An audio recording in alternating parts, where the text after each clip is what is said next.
going to look at it. So foul there on Indiana, on hole there. But then that is a technical. That is a technical. Dead ball, contact technical. It's a little surprising to see so many of these happen in one game because... Oh, and I don't like the way Lexie held. Do you remember that unforgettable play from the last matchup between the Indiana Fever and the Minnesota Lynx?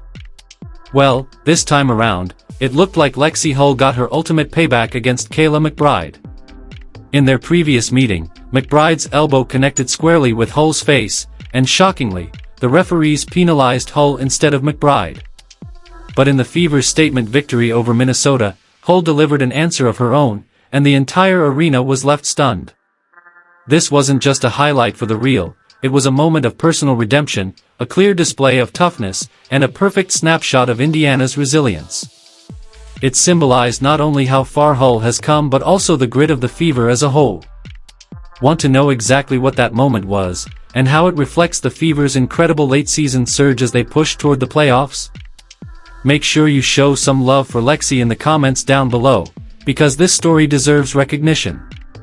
The final score spoke volumes: Indiana Fever 83, Minnesota Lynx 72.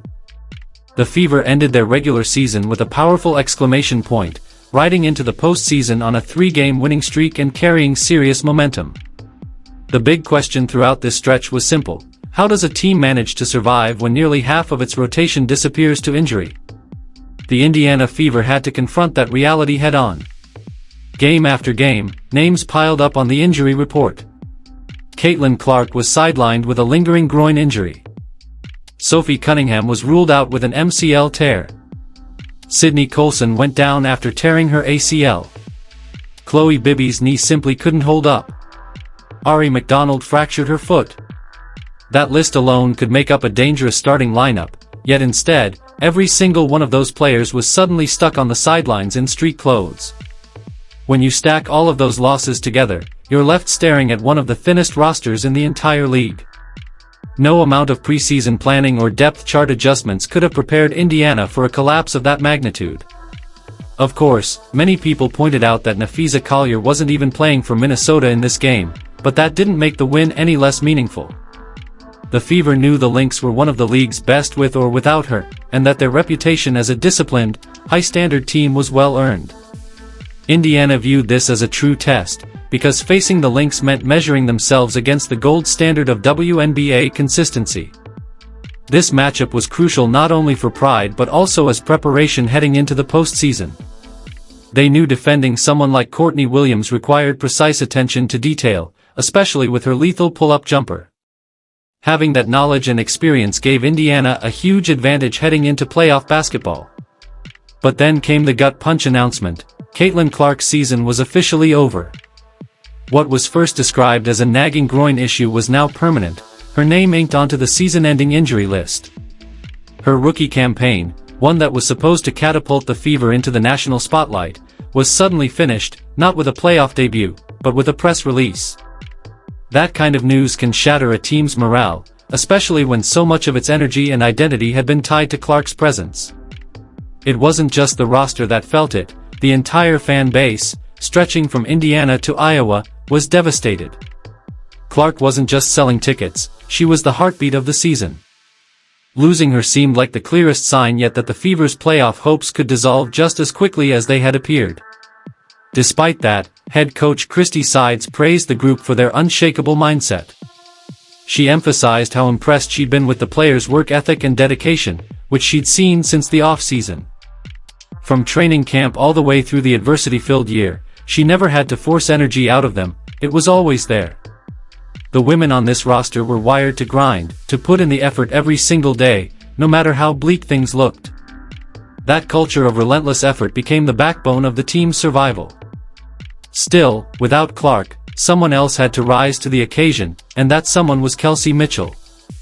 Mitchell didn't just step up, she transformed into the centerpiece of the franchise. Her scoring outburst reached historic levels, surpassing even Tamika Catching's single-season numbers and cementing herself as Indiana's most productive scorer ever. For perspective, she averaged more than 20 points per game for the season, carrying the offensive load despite every defensive game plan being designed to stop her.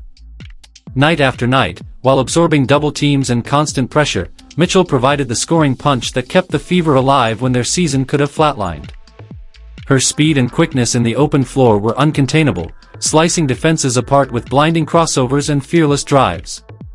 Alongside her, Aaliyah Boston shouldered the other half of the responsibility. Boston put up a steady 15 points per game while dominating the boards with over 8 rebounds across her final 10 games.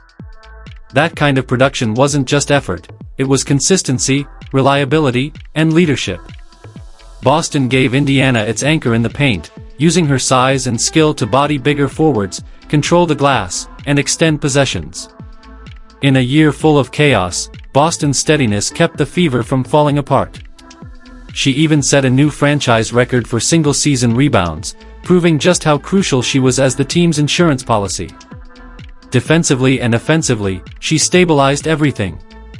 By any logical standard, with all these setbacks, this team shouldn't have had playoff dreams left. Yet instead of folding, they transformed every bit of adversity into fuel. The frustrations, the constant roster changes, even the officiating, they used it all as motivation. Role players elevated into nightly contributors. Hardship signees who weren't even on the roster a month prior stepped in and delivered double-digit performances.